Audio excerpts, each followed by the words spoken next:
राधे राधे। जय श्री कृष्ण। भगवान लक्ष्मी नारायण का आशीर्वाद सब पर बना रहे और सभी स्वस्थ और सुखी रहें। इसी मंगल कामना के साथ सुनते हैं आज के अध्याय की कथा। बोलिए कृष्ण भगवान की जय हो। श्री नारायण जी नारद जी से श्री गजानन जी की कथा सुन रहे हैं और कहते हैं कि हे नारद जी, तद श्री विष्णु ने शुभ समय आने पर देवताओं और मुनियों के साथ सर्वश्रेष्ठ उपहारों से उस बालक का पूजन किया और कहा कि हे सुरश्रेष्ठ, मैंने सबसे पहले तुम्हारी पूजा की है, अतः वस्तुतः तुम सर्व पूज्य और योगेंद्र हो जाओ। और ऐसा कहकर श्री हरि ने उनके गले में वनमाला डाल दी और उसे मुक्तिदायक ब्रह्म ज्ञान और संपूर्ण सिद्धि प्रदान करके अपने समान बना दिया। फिर शोर शोर चार की सभी सुंदर वस्तुएं दी। मुनियों और देवों ने उनका नामकरण किया। विघ्नेश, गणेश, हेरम, गजानन, लंबोदर, एकदंत, शोभकर्ण और विनायक, ये उनके 8 नाम रखे गए। पुनः श्री हरि ने मुनियों को बुलाकर उन्हें आशीर्वाद दिया और दिलवाया और सभी देवी देवताओं और मुनियों ने अनेक प्रकार के उपहार श्री गणेश जी को दिए और फिर भक्ति पूर्वक उनकी पूजा की।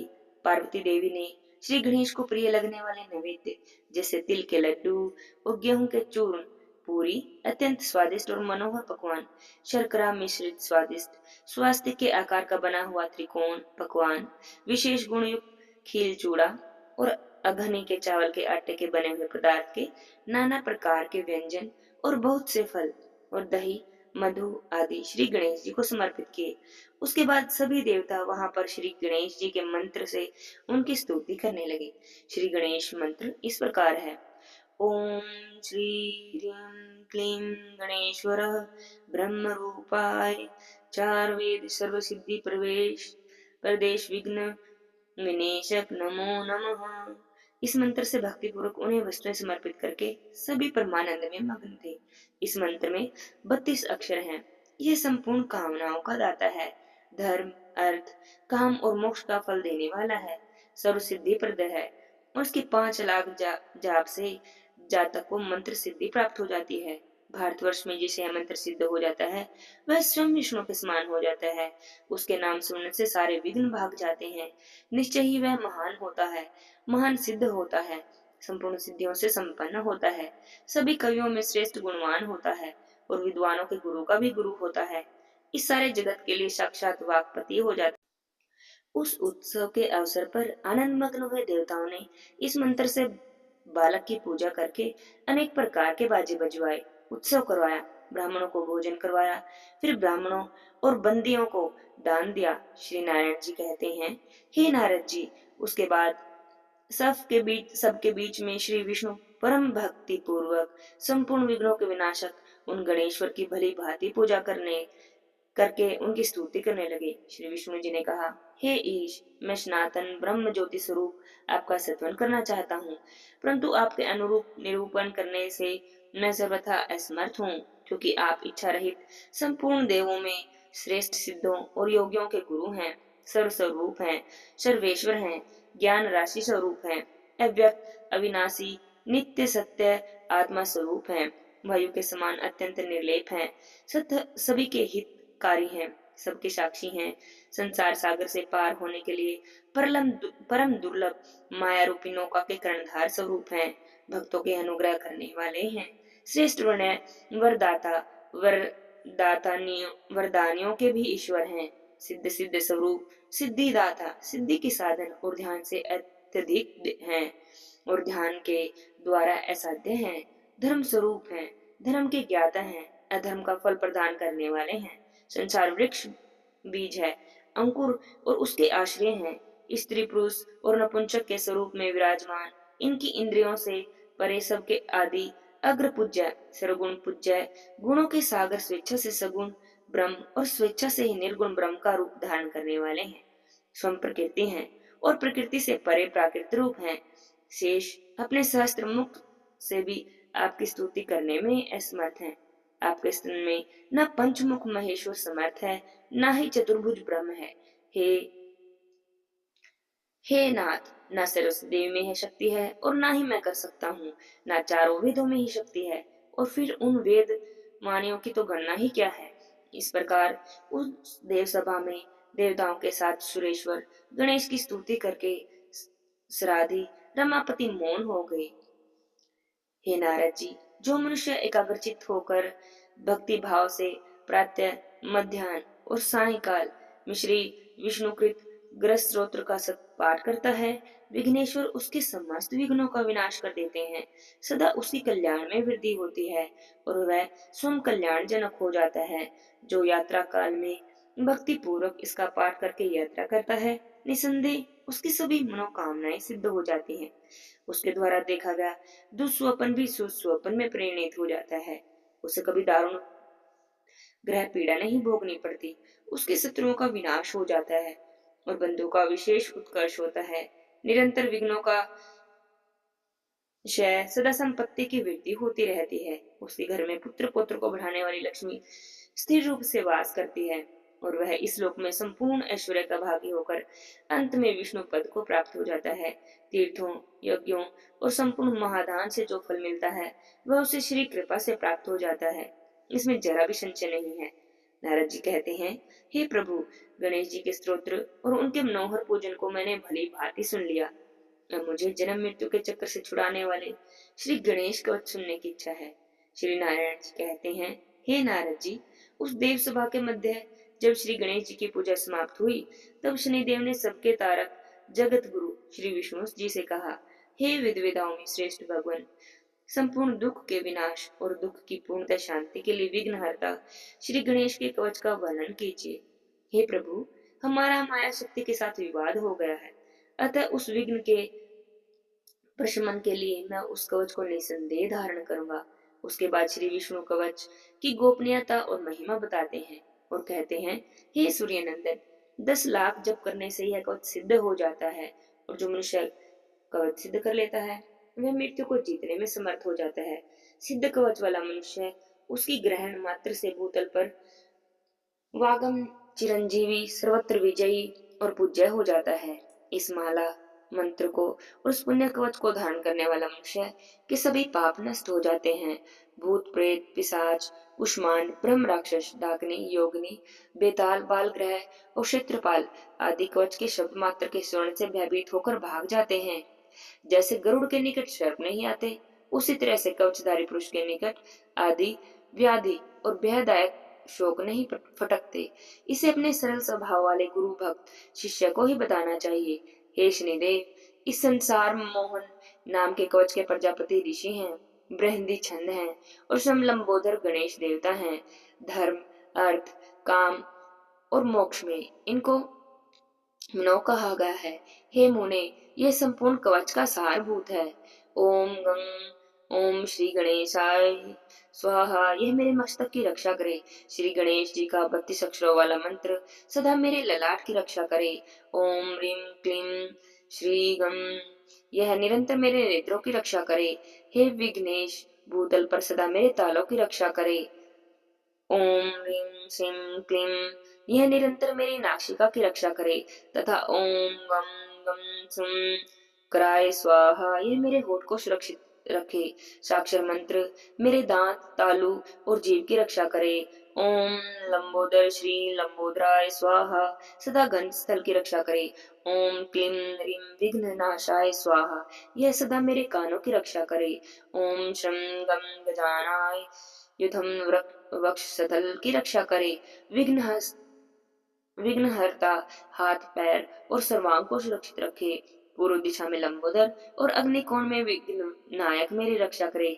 दक्षिण में विघ्नेश और नित्य कोण में गजानन मेरी रक्षा करे। पश्चिम में पार्वती पुत्र, मानन्य कोण में शंकरा, आत्मज में उत्तर में परिपूर्णम श्री कृष्ण के अंश, ईशान कोण में एक दंत और उधर भाग में हिर मेरी रक्षा करे। अधोभाग में सर्वपूज्य गणाद सब ओर से मेरी रक्षा करें। शयन और जागरण काल में योगियों के गुरु मेरा पालन करें। हे वत्स, इस प्रकार जो संपूर्ण मंत्र समूहों का विग्रह स्वरूप है, उस परम अद्भुत संसार मोहन नाम के कवच को मैंने तुमसे वर्णन कर दिया। हे सूर्य नंदन, इसे प्राचीन काल में गोलोक के वृंदावन में रास मंडल के अवसर पर श्री कृष्ण ने मुझे विनीत को दिया था, वही मैंने तुम्हें प्रदान किया है। तुम उसे जिस किसी को भी मत देना।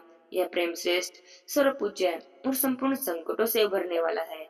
जो मनुष्य विधि पूर्वक गुरु की अर्चना करके इस कवच को गले में या दक्षिण भुजा पर धारण करता है, वह निसंदेह विष्णु ही है। हे ग्रहे, हजारों अश्मिक और सैकड़ों वाजपेयी यज्ञ इस कवच की 16 कला के भी समान नहीं है। जो मनुष्य इस कवच को जाने बिना शंकर स्वन श्री गणेश जी की भक्ति करता है, उसके लिए 100 लाख जप पर भी मंत्र सिद्धदायक नहीं होता।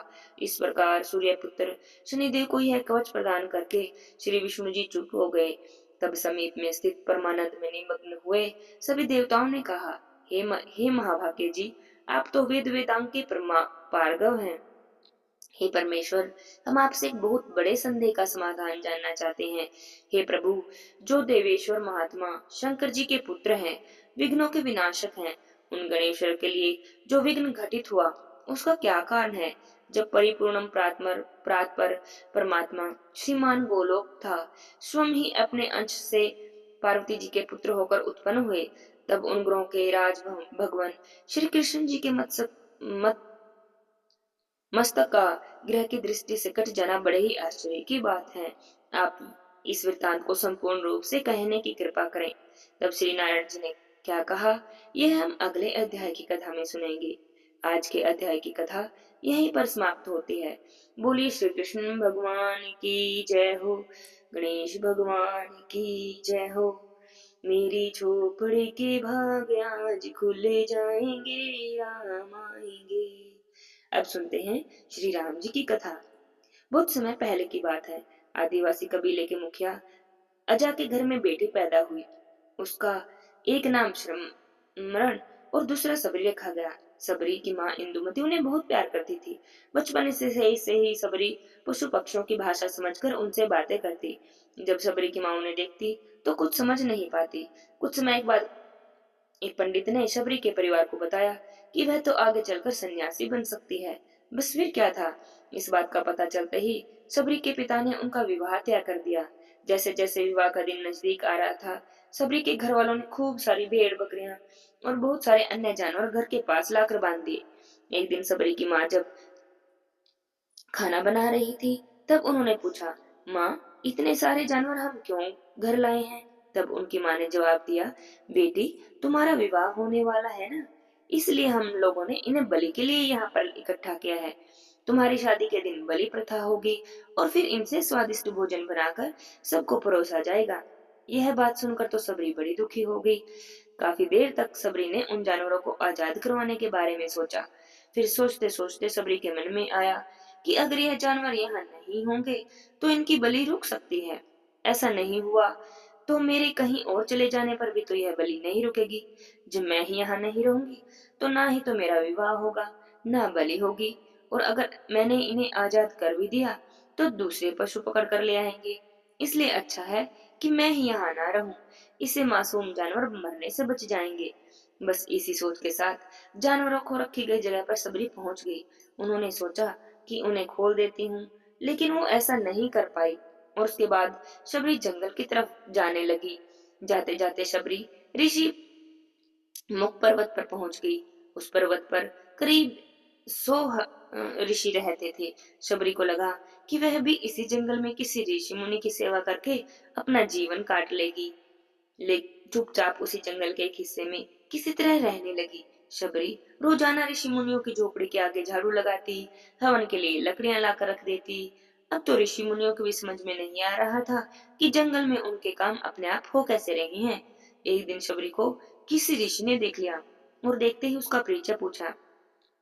जैसे ही शबरी ने बताया कि वह भील आदिवासी परिवार से है, तो ऋषियों ने उन्हें खूब डांटा और कहा कि हमें तो इस बात का बिल्कुल भी नहीं पता था कि उनकी जाति छोटी है और उन्हें ऋषियों के द्वारा जाति की वजह से अपमान सहन करना पड़ा। इतना हो सब हो जाने के बाद शबरी हर ऋषि मुनि के दरवाजे पर गई, उनके आंगन में झाड़ू लगाती और गुरु दक्षिणा देने को कहती। हर कोई शबरी को उनकी जाति की वजह से अपने आश्रम से भगा देता। ऐसा होते होते काफी समय बीत चुका था। उसके बाद शबरी मतंग ऋषि की कुटिया पर पहुंची। वहां पर पहुंचकर मतंग ऋषि को शबरी ने बताया कि वह उनसे गुरु दीक्षा लेना चाहती है।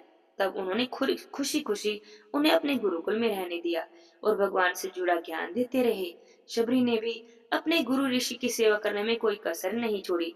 वे गुरुकुल के सारे काम करती रही। शबरी से खुश होकर मतंग ऋषि ने उन्हें अपनी बेटी मान लिया था।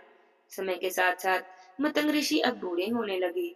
एक दिन उन्हें शबरी को अपने पास बुलाया और कहा, बेटी, मैं अपनी देह त्यागना चाह रहा हूँ।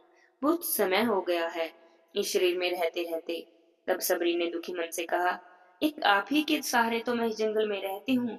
अगर आप चले जाएंगे तो मैं जीकर क्या करूंगी। आप मुझे भी अपने संग ले चलिए, मैं भी आपके साथ ही अपनी देह त्याग कर दूं। मतंग ऋषि ने कहा, बेटी, तुम्हें चिंता करने की कोई जरूरत नहीं। अब राम स्वयं तुम्हारी चिंता करेंगे और वही तुम्हारा ध्यान भी रखेंगे। शबरी ने राम का नाम सुना तो पूछा कि वे कौन हैं, मैं उन्हें कहाँ ढूंढूंगी। तब मतंग ऋषि ने बताया कि राम कोई और नहीं बल्कि भगवान है और वह तुम्हारे सारे अच्छे कर्मों का फल दे देंगे और तुम्हें उन्हें ढूंढने की कोई जरूरत नहीं। एक दिन वो ही तुम्हें खोजते खोजते तुम्हारी कुटिया में आएंगे और तुम्हें उनके हाथों से मोक्ष मिलेगा। तब तक तुम इसी आश्रम में रहो। और इतना कहते ही ऋषि ने अपना शरीर त्याग दिया। शबरी के मन में मतंग ऋषि के जाने के बाद से एक ही बात थी कि भगवान राम उसकी कुटिया में जरूर आएंगे। भगवान राम उससे मिलने खुद आएंगे। वह रोज भगवान राम से मिलने के लिए बाग से अच्छे अच्छे फूल लाती, पूरा आश्रम सजाती, भगवान के लिए बेर तोड़ कर लाती। भगवान के लिए बेर चुनते समय सबरी उन्हें चख लेती ताकि भगवान को सिर्फ मीठे ही बेर मिले। इस तरह रोजाना भगवान के दर्शन की आस में सबरी बेर और फूल इकट्ठा करती रही और इंतजार करते करते बहुत साल बीत गए और शबरी का शरीर भी अब एकदम वृद्ध हो गया था। एक दिन की बात है, आश्रम के पास ही एक तालाब था। शबरी पानी पी लेने के लिए गई। तभी पास ही एक ऋषि उसे अछूत कहते हुए वहां से भगाने लगे। उसे एक पत्थर मार दिया। पत्थर शबरी को लगा, उसे चोट लगी। उसकी चोट से खून निकलने लगा। बहते खून की एक बूंद उस तालाब में गिर गई। पूरे तालाब का पानी खून में बदल गया। ऐसा होते देखकर उस ऋषि ने शबरी को डांटा और कहा, देखा पापन, तुम्हारी वजह से पूरा पानी खराब हो गया है। अब रोज ऋषि उस पानी को साफ करने के लिए अपनी कई तरह की विद्या इस्तेमाल करते, कई मंत्र तंत्र करते। बहुत सारे जतन करने के बाद भी कुछ नहीं हुआ। फिर उन्होंने गंगा जैसी पवित्र नदियों का जल उस तालाब में डाला। फिर भी तालाब का पानी साफ नहीं हुआ, वह खून जैसा ही रहा। बहुत सालों तक तालाब के पानी को साफ करने की कोशिश करते रहे, पर कुछ भी काम नहीं आया। ऋषियों ने थककर सब कुछ छोड़ दिया। इस घटना के कई सालों बाद भगवान राम और माता सीता के हरण के बाद उन्हें ढूंढते ढूंढते उस तालाब के पास से गुजरे। ऋषि मुनियों ने उन्हें पहचान लिया। भगवान को आया देखकर ऋषियों ने तालाब का पानी साफ करने के लिए भगवान से विनती की और कहा कि आप अपने पैर इसमें रख दीजिए और इससे करने से तालाब का पानी साफ हो जाएगा। तब भगवान ने अपने पैर पानी में डाले, लेकिन पानी जैसे का तैसा ही रहा। ऋषि मुनियों ने भगवान से बहुत जतन करवाया, लेकिन तब भी पानी साफ ना हुआ, खून जैसा ही रहा। तब भगवान ने ऋषियों से पानी के रक्त में बदलने की कहानी पूछी। तब ऋषियों ने शबरी को पत्थर मारने वाली सारी बात बता दी और उन्होंने कहा कि वह महिला अपवित्र है, छोटी जाति की है, इसी से यह सब हो गया। तब भगवान राम ने कहा, यह आप लोगों के खराब वचनों से हुआ है। शबरी को इस तरह के शब्द बोलकर आप लोगों ने उसे नहीं बल्कि मेरे दिल को घायल किया है और इसी घायल दिल के रक्त का ही प्रतीक है यह तालाब का लाल पानी। भगवान राम कहते हैं, कहाँ है वह माई, मैं उनसे मिलना चाहता हूँ। तब तक शबरी भी उसी तालाब के पास पहुंच गई और इसी दौरान शबरी के पैर में ठोकर लग गई और ठोकर लगने से कुछ धूल तालाब में गिर गई और देखते ही देखते तालाब का सारा पानी साफ हो गया। तब भगवान राम सबसे कहते हैं, देखिए, आप लोगों ने क्या कुछ नहीं किया, लेकिन पानी साफ नहीं हुआ। इनके पैरों की थोड़ी सी धूल गिरी तो तालाब का पानी साफ हो गया। अब तो भगवान राम शबरी को पहचान चुके थे। उन्हें प्रणाम करके शबरी ने कहा, भगवान, आप मेरे साथ कुटिया में चलिए। भगवान भी खुशी खुशी शबरी के साथ चल पड़े। फूलों से शबरी ने भगवान राम का स्वागत किया। बेर तोड़ने के लिए बाग में गई और चक चक कर मीठे बेर तोड़ कर लाई। बड़े प्यार से भगवान राम और उनके भाई लक्ष्मण को बेर दिए। भगवान राम ने भी उतने ही प्यार से उन बेरों को खाना शुरू कर दिया। झूठे बेरे को देखकर मुंह बनाते हुए लक्ष्मण भैया बोले, भैया, यह बेर तो झूठे हैं, आप इन्हें कैसे खा सकते हैं? तब भगवान ने कहा, लक्ष्मण भैया, ये झूठे नहीं बल्कि बहुत मीठे हैं। शबरी माई इन्हें हम सबके लिए बहुत ही प्यार से तोड़ कर लाई है। और इतने कहकर भगवान राम बड़े प्यार से उन बेरों को खाने लगे। भगवान ने जाते हुए शबरी माई से कहा, आप जो चाहे मुझसे मांग सकती हैं। तब शबरी माई ने कहा, मतंग ऋषि के कहने पर मैं आज तक सिर्फ आपके दर्शन के लिए जी रही थी। अब आप मुझे मोक्ष प्रदान करें, मैं अपना शरीर आपके सामने ही त्याग दूं। बस उसी वक्त शबरी माई ने अपना शरीर त्याग दिया और भगवान राम ने अपने हाथों से उनका अंतिम संस्कार किया और माता सीता की खोज में आगे बढ़ गए। और इस तरह से मतंग ऋषि की बात सच साबित हुई। शबरी को भगवान राम के दर्शन हुए। तभी से भगवान राम को शबरी का राम कहा जाने लगा है। सच ही कहा है, मेरी चौपड़ी के भाग आज जग जाएंगे, राम आएंगे। मेरी झोपड़ी के भाग आज खुल जाएंगे, राम आएंगे। राम आएंगे आएंगे राम आएंगे। जय जय राधे श्याम।